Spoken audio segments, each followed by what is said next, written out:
Hello, today I'm going to be talking about blending and chunking letters into a word. Today I'm going to start with the word dog. I'm going to point to the first letter and ask what that letter is.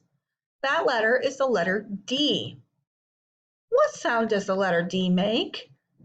That sound is a D, D. I go to the next letter. That's an O as an ah. Last letter G, G. And that's a G. I would put these letters together to make the word. Let's do it together. D-og, dog. You can continue on with 2 or 3 letter words and ask them as they go, what letters are in this word? And they can point to each letter and then what the sound of each letter is and put them together.